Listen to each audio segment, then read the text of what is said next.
Hola, soy Arturo, bienvenidos al canal del Guardián de los Arcanos, donde hoy vamos a ver un juego de drama y tragedia samurái en la época del Japón feudal. Me refiero a Sangre y Honor.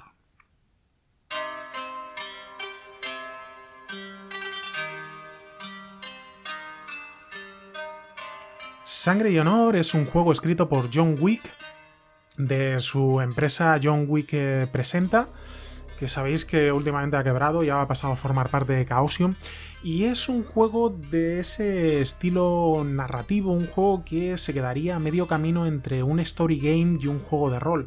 Lo que pasa es que quizá funciona mejor como story game que como propio juego de rol, y eso es algo que el autor ya te dice desde un primer momento. El hecho de que si tú lo que quieres es construir a un samurái, darle armadura, katanas, armas mágicas y tirarte al combate, pues probablemente este no sea el juego para ti. Seguramente eso lo podrás hacer mucho mejor con otros juegos como Leyenda de los Cinco Anillos, con el suplemento de aventuras orientales para Dungeons and Dragons o con cualquier otro juego de este corte.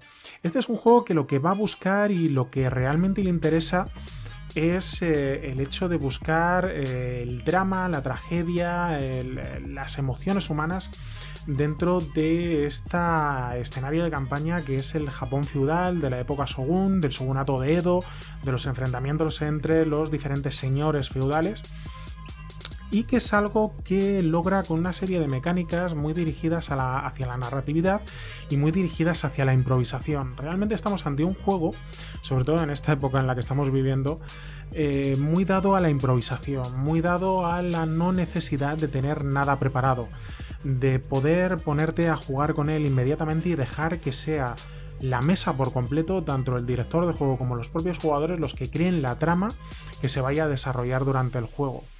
Esto posiblemente lo habréis oído de otros juegos como PBTA. Mucha gente que os dice que el PBTA simplemente es un juego para sentaros en la mesa y la partida surge espontáneamente. No les hagáis ni caso, no tienen ni idea. El PBTA hay que preparárselo igual que cualquier otro juego, solo que hay que hacerlo de manera diferente. Uno antes de la partida tiene que llevarse listos sus frentes, sus peligros, los planes, los PNJs, diferentes trasfondos. Para este juego no. Realmente para este juego es el único, por lo menos de los que yo conozco, posiblemente habrá más, que no requiere mucha preparación, que prácticamente no requiere ninguna.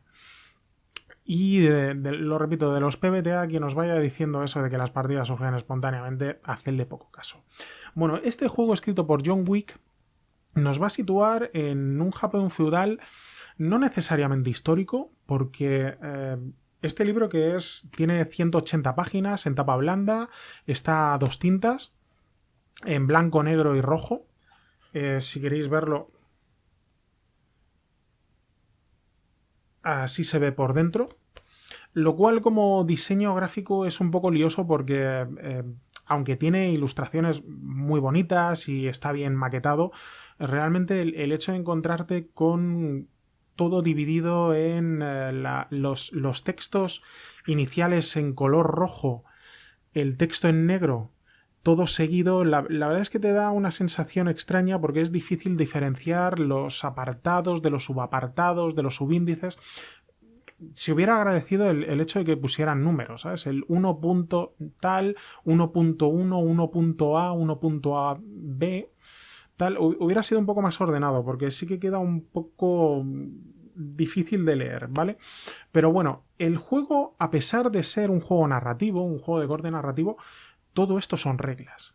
Tiene un montón de reglas, un montón de mecánicas, un montón de sistemas, lo cual va muy en contra de los prejuicios que se pueden tener. Lo primero que vamos a encontrar en este libro es la creación del clan. Porque vamos a servir a un clan, vamos a servir a un daimyo, que es el señor de este clan, es un señor feudal provincial, que vamos a verle a lo largo del tiempo cómo construye, cómo crece y cómo se anexiona a diferentes otras provincias limítrofes, aumentando su poder y aumentando su honor y su gloria. Y esto es una de las primeras fases fundamentales de este juego. El hecho de cambiar el paradigma total que tenemos de nuestra mentalidad occidental con respecto a la mentalidad oriental. Porque aquí lo realmente importante va a ser el clan. va a ser el clan que vamos a construir, el clan para el que vamos a trabajar, el clan al que vamos a dedicar nuestra vida, más importante que el personaje. Incluso si el personaje tuviera que morir para proteger el clan, debe hacerlo, está en su obligación. Bueno, como digo, lo primero que nos vamos a encontrar es con la creación del clan. Y dentro de la creación del clan es la creación de elegir un daimyo. El daimyo va a ser este señor feudal para el cual vamos a servirle. Y vamos a elegir cuáles son sus características, qué tipo de daimyo queremos, que sea ambicioso, astuto, benevolente, cruel, ingenioso o temerario, o incluso loco, que estaría variando continua y constantemente entre estas diferentes caracteres. Y estos caracteres luego nos van a servir porque nos van a otorgar beneficios a lo largo de la partida y van a marcar sobre todo el estilo del clan que hemos creado. Luego tendremos que crear la virtud. Vamos a tener que elegir una de las virtudes. Este juego se basa, no cuando vayamos a crear nuestro samurái, nuestro personaje, no va a tener habilidades como tales, sino va a tener una serie de virtudes que digamos que pueden ser más o menos como atributos o habilidades muy generales que nos van a otorgar dados a la hora de querer pasar pruebas. Estas virtudes son astucia, belleza, fuerza, saber, táctica y valor. Estas son 6 virtudes, estas 6 virtudes que va a tener nuestro samurái.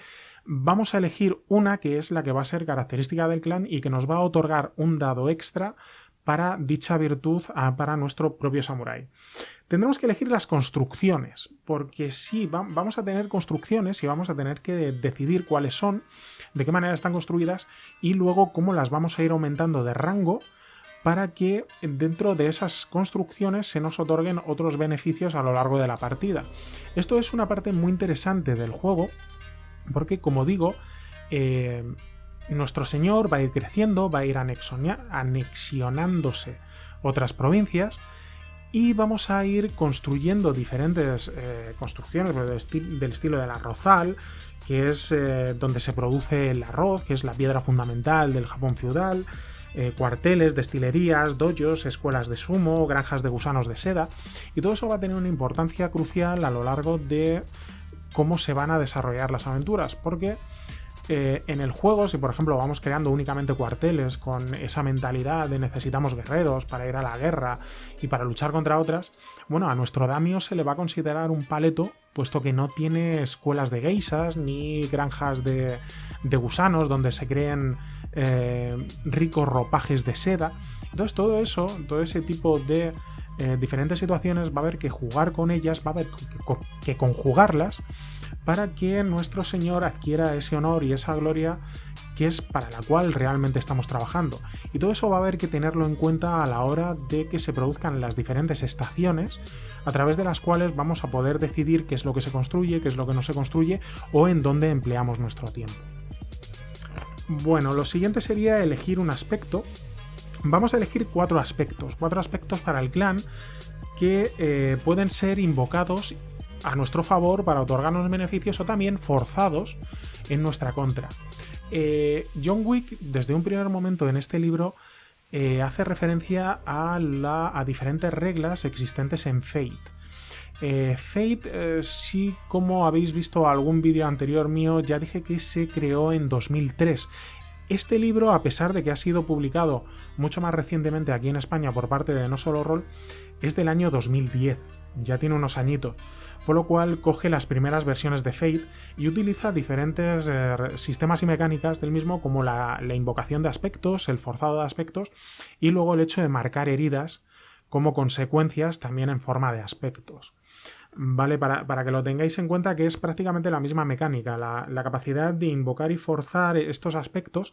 Lo que pasa es que en vez de inventárnoslos nosotros, nos vienen aquí unos cuantos, como cava 2 tumbas, clavo y martillo, 10 personas, 10 colores, el cazador de venados no presta atención a las liebres. Te explica cómo se pueden invocar y cómo se pueden forzar, tanto a favor como en contra. Luego tendrías un Meibutsu, que es un detalle que hace especial a la provincia en la cual te hallas, algo que es único y por lo cual las diferentes personas que vienen de viaje aquí vienen buscándolo, como el mejor arroz, el mejor sake o la seda más fina y más preciosista. Esto ya realmente son aspectos o cosas para... no diría de relleno, pero sí para dar color. Realmente luego a la hora del juego se pueden utilizar, pero son más bien para darle sentido y darle esas 3 dimensiones a lo que estamos jugando. Un nombre y heráldica, unas verdades que son hechos que serían como declaraciones, que son reales siempre, en cualquier caso, y que, como digo, pues dan más color, como el hecho de que la mujer del daimyo le engaña, o aquí vivía un antiguo forjador de espadas al que todo el mundo respetaba, alguna cosa así, que son hechos fundamentales que van a dar, como digo, pues 3 dimensiones, van a dar más color y que hacen más interesante la partida.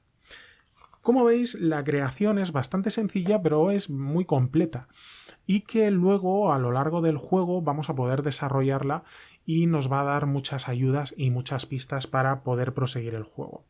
Luego vamos a crear a nuestro samurái. Nuestro samurái, como habéis visto, primero se crea al clan y luego al samurái. Esto, por ejemplo, en Canción de Hielo y Fuego, que es un juego en ese sentido similar. Es más, con esto se podría jugar a Canción de Hielo y Fuego. Primero te creas al personaje y luego creas a la casa noble, ¿no? Y viendo cómo se trabaja en ella. Bueno, mentalidad oriental y mentalidad occidental. Hay que cambiar el chip para jugar al juego y para poder disfrutarlo en su justa medida. Vamos a crear al samurái. El samurái primero vamos a elegir un nombre, pero no le vamos a dar un nombre el que se nos haya ocurrido por casualidad o por alguna causa, sino que vamos a elegir un nombre que tenga algún tipo de sentido, que tenga algún tipo de significado. Para esto es muy útil utilizar el Google Translator, ponerlo de español a japonés y, por ejemplo, pues darle algún sentido de astuto, sabio, rápido, ágil, veloz, porque luego nos va a otorgar dados a la hora de realizar tiradas. El hecho de que el nombre vaya referido al riesgo con el cual se refiere dicha tirada. Vamos a elegirle un giri.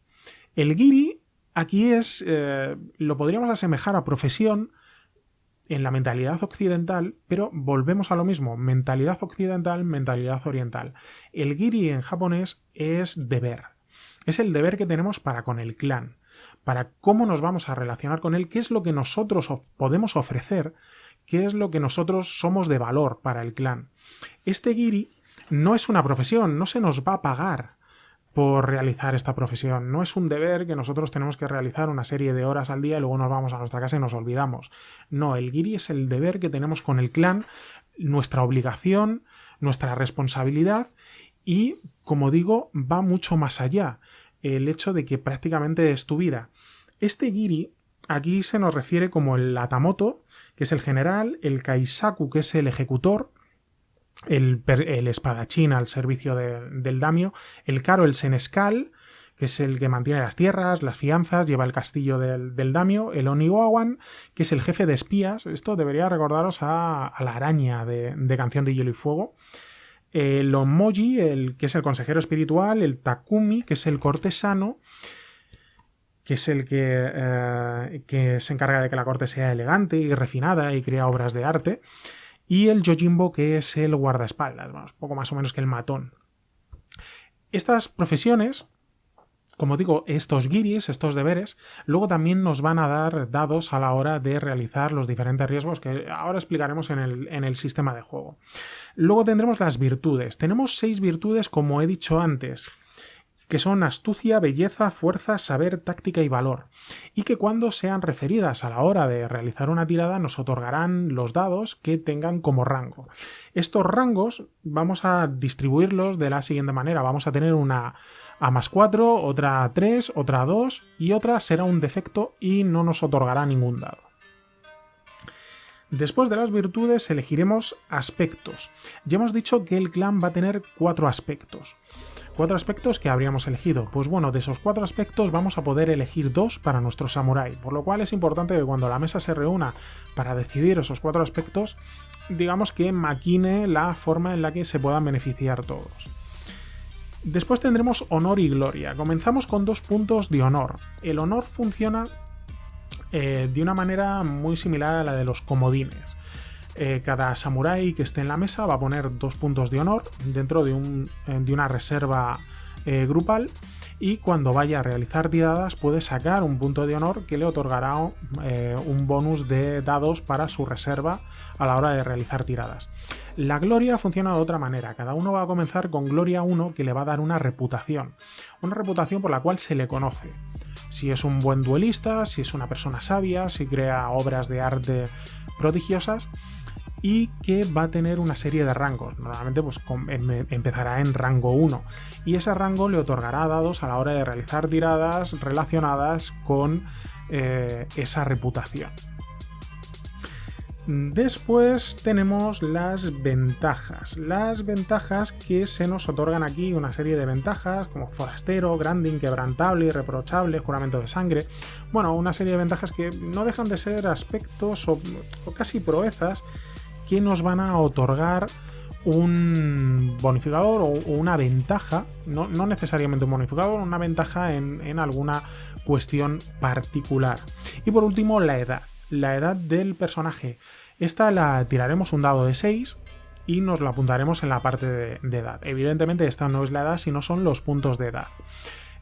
Cuando este juego, a pesar de que así chiquitito y tal, parezca que está hecho para partidas sueltas, para jugar de manera así ocasional, está preparado para jugar campañas. Donde realmente brilla este juego es en campañas, en el desarrollo a lo largo del tiempo, donde vamos a poder jugar diferentes estaciones, diferentes partidas que van a suponer estaciones, y al final de cada estación vamos a poder elegir realizar más construcciones.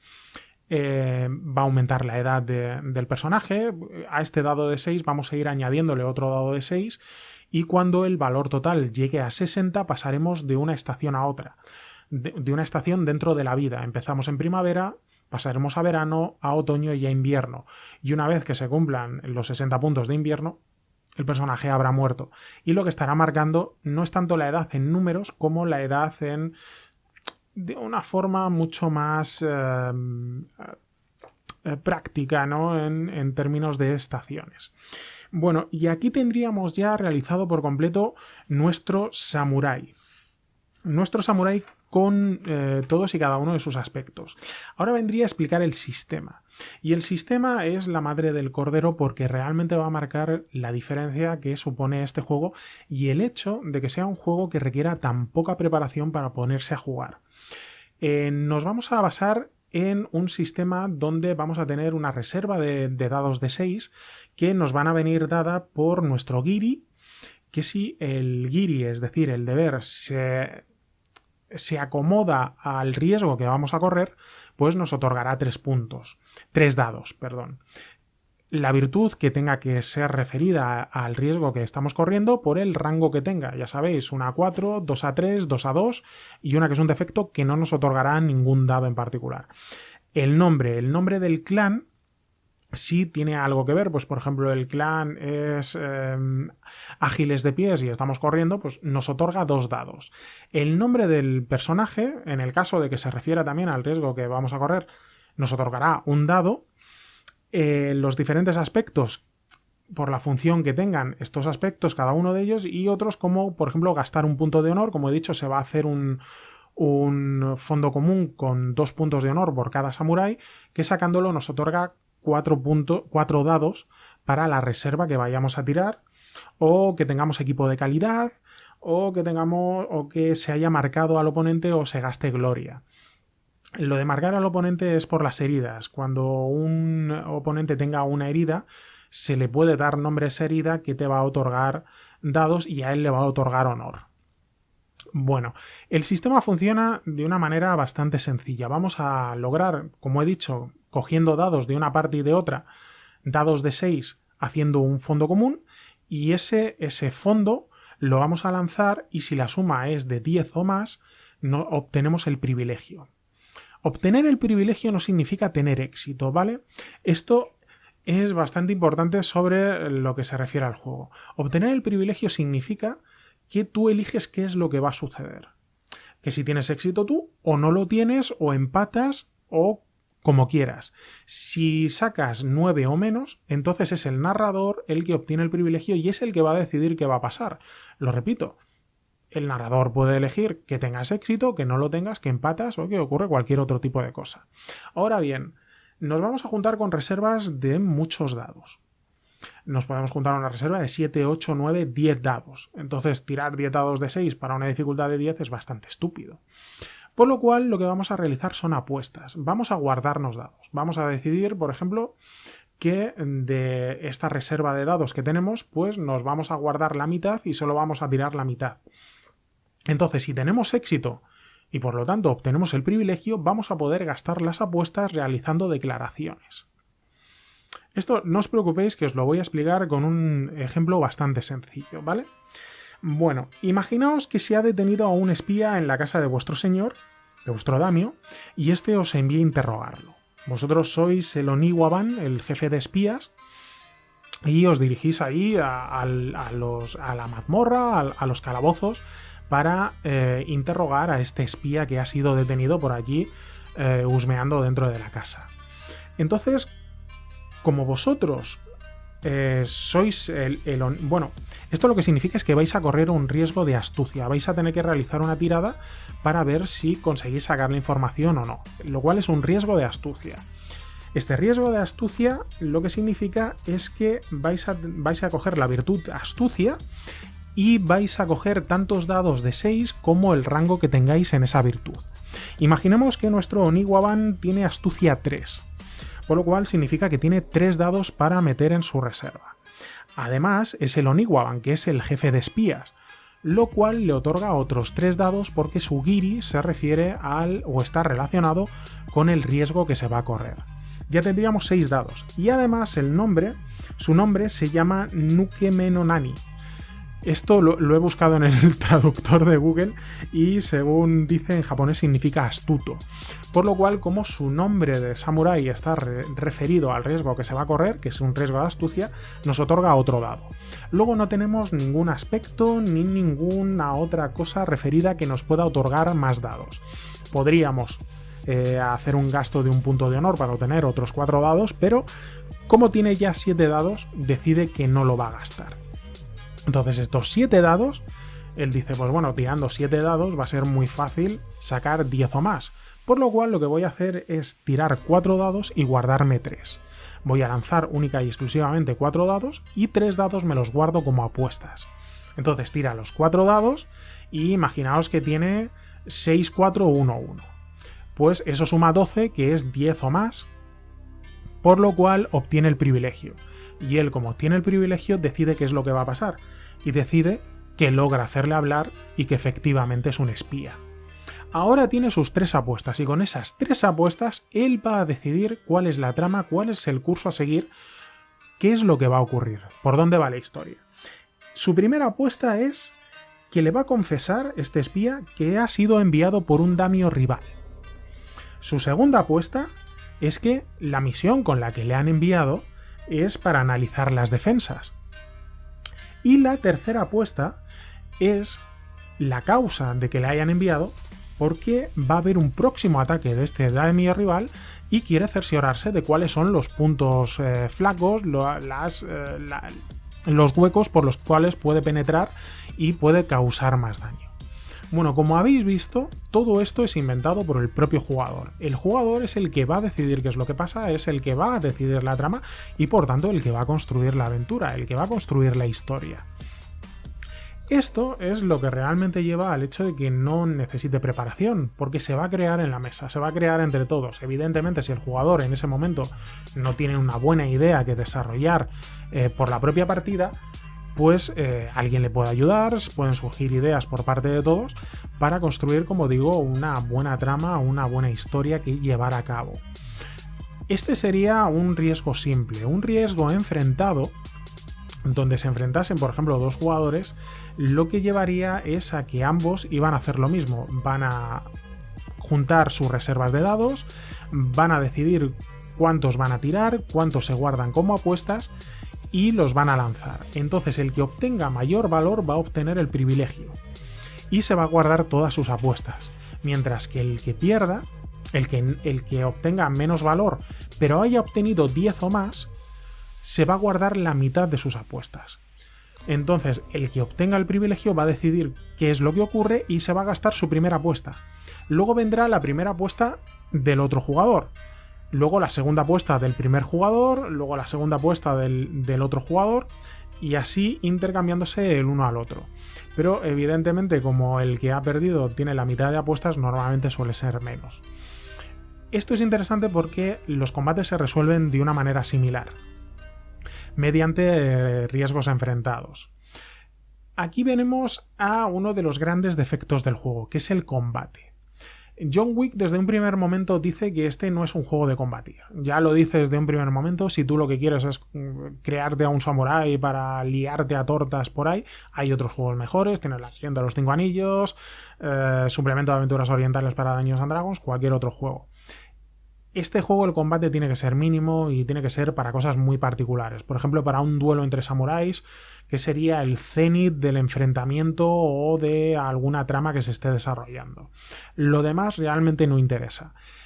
Y esto lo demuestra con unas reglas que son bastante liosas, bastante someras y que por ahí no están muy bien trabajadas. Por ejemplo, el hecho de que te dice que un samurái puede tener heridas de rango 1, de rango 2, de rango 3, de rango 4 y de rango 5. Y que estas se van a diferenciar las unas de las otras en el tiempo de curación necesario para poder sanarlas. Ahora bien, no te da el daño de ningún arma. Te dice, mira, si se enfrentan dos samuráis, la katana es un arma mortal y la katana mata. La katana no hace heridas. Si te golpean con una katana, te matan. Entonces, ¿para qué quieres rango de heridas? Luego te dice, bueno, pero si te enfrentas a un personaje que no es un samurái, sino que es cualquier otra cosa, pues el arma que tenga lo que te va a hacer es rango 1 de herida. Tú dices, vale, entonces ya me estás diciendo algo por ahí. Pero también te dice a la vez que los personajes que no sean samuráis, es decir, todo lo que te encuentres, campesinos o otro tipo de cosas, pues que directamente ni siquiera necesitas tirar.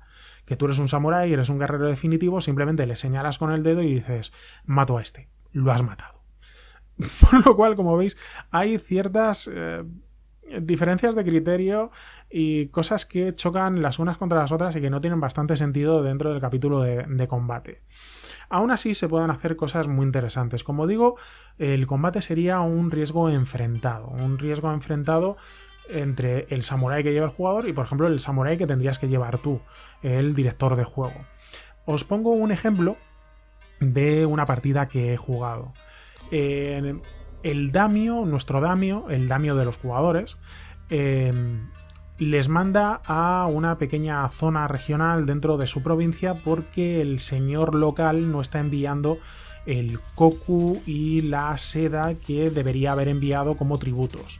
Entonces los samuráis del daimyo van allí a investigar. Entonces lo que acaban descubriendo es que la hija de este señor local ha sido secuestrada por unos ladrones y él pues no actúa contra ellos porque tiene miedo de que la hagan algo.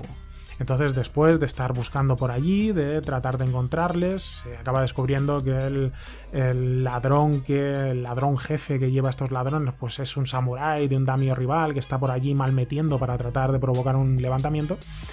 Pues lo logran encontrar. Entonces se produce este enfrentamiento entre el samurái del jugador y este samurái disfrazado de jefe de ladrones.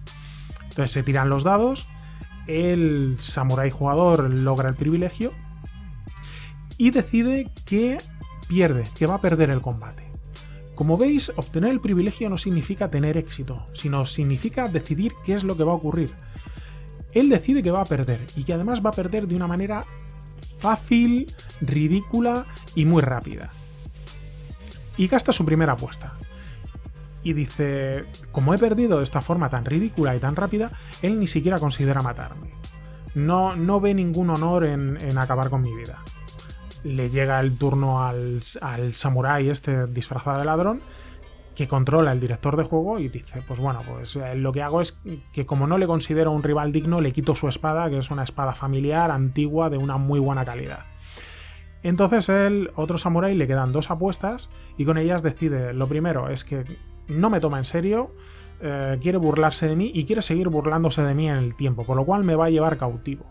Y la tercera apuesta es que me va a llevar cautivo donde tiene a su base, a su base de operaciones, a donde él habita, que también tiene cautiva allí a la hija de este jefe local. Como veis, esto hubiera sido un combate y se desarrolla exactamente igual que como podría haber sido cualquier otra tirada. Además, mostrando el hecho que os he dicho de que el privilegio no significa en ningún caso tener éxito o no tener éxito, sino significa decidir qué es lo que va a ocurrir. Y esto es bastante importante. Aparte de un montón de reglas, vais a tener reglas aquí sobre guerra, por ejemplo, el cómo va aumentando el marcador de guerra hasta que llegue a un rango de 10 y entonces se declare la guerra entre dos provincias, los diferentes actos que son necesarios para aumentar este rango, para ir disminuyéndolo. Las estaciones, el sistema de estaciones, cómo a través de diferentes partidas se va a ir construyendo, se van a ir construyendo construcciones que van a tener un rango y que las cosas que se produzcan referidas al rango que tenga esta construcción pues van a tener una calidad o van a tener unas cualidades u otras. Por lo cual tiene cierto toque de estrategia, de táctica, de ir viendo qué es lo que se necesita, qué es lo que va a ser más útil y que, como digo, es un juego que aunque parezca que va destinado a partidas sueltas para quitártelas rápidas, ¿no? Como no requiere prácticamente preparación, lo que va referido es a campañas. Es un juego muy dirigido justamente a eso, al hecho de utilizarlo a lo largo del tiempo, ir construyendo, ir desarrollándolo. Y que luego, posteriormente, todo lo que nos viene aquí no nos va a venir una línea argumental. No vamos a tener una línea histórica. Que nadie espere aquí que se os explique el shogunato de Edo, las guerras Shogun, el cómo se pasa de una dinastía a otra. No tiene absolutamente nada de eso. Es un juego que va más referido a que cambies el chip, a que todo lo que viene aquí viene destinado a que acabes teniendo esa forma de pensar oriental para que logres meterte dentro del juego. El hecho de que como la sociedad está dividida en castas, entre los samuráis, los señores nobles que son lo primero, luego los campesinos, dentro de los campesinos tienes a los inin, que son los inhumanos, que es la gente que toca carne, ¿no? Los carniceros, tal, que es algo muy indigno.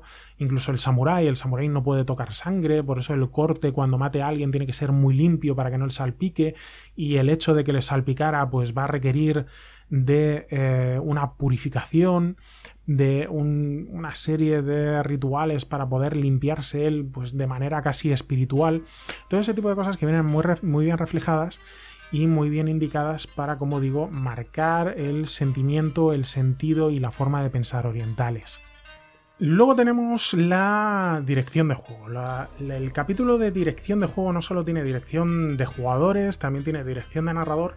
Y aquí tengo que reconocer que aunque John Wick es una persona que me cae muy gorda, me cae muy gordo lo que he leído de él tanto en Juega Sucio, que es el libro donde explica sus técnicas de narración, que lo tenéis publicado también en español, como en diferentes artículos. Es un tío que no me cae demasiado bien, me parece muy tirano, muy dictatorial y muy ególatra con respecto a su propia personalidad, pero hay que reconocer que el tío es bueno, que el tío sabe de lo que habla, que el tío sabe lo que hace y tiene consejos realmente muy buenos. Tiene una versión muy reducida de lo que es Juega Sucio, este libro, como digo, de ensayo, de teoría rolera y de dirección, de técnicas de dirección y de juego. Y tiene cosas tan interesantes como el hecho de que te dice que él mismo reconoce que se equivocó al principio a la hora de jugar en diferentes roles, creando páginas y páginas y páginas de trasfondo para sus personajes y creando tramas en su cabeza que luego no acababan llegando a la mesa, y que él te acaba reconociendo que, bueno, que si algo no ve la mesa pues no tiene mucho sentido escribirlo, por lo cual hay que jugar para descubrir lo que es el jugador. No hay que ir con 800 páginas ya preparadas, sino que tienes que tenerlo más en la cabeza, tenerlo más visto sobre cómo se va desarrollando a lo largo del juego, y el hecho de jugar para descubrir qué es lo que pasa, qué es lo realmente interesante. Dentro de todo esto, aparte de pues como digo, no hay cosas históricas, sino hay cosas mucho más referidas a la forma de pensar. Tienes al final un apéndice con diferentes películas asiáticas. Esto es algo que me parece muy interesante. En los juegos de rol normalmente se copia algo que ya aparecía en Dungeons and Dragons, que era el apéndice N. El apéndice N era toda la filmografía, bibliografía y fuentes que había utilizado, por ejemplo, Gary Gygax y Dave Arneson para escribir Dungeons and Dragons. Pero era simplemente un listado de todo lo que habían visto. Entonces llega un tío como Joseph Goodman, de Goodman Games, se lee todo lo que aparece ahí y dice, coño, pues yo lo que he visto no se parece en nada a lo que me habéis puesto aquí como Dungeons and Dragons. Y es por eso que crea Dungeon Crawl Classics, o Clásicos del Mazmorreo, como se ha traducido aquí.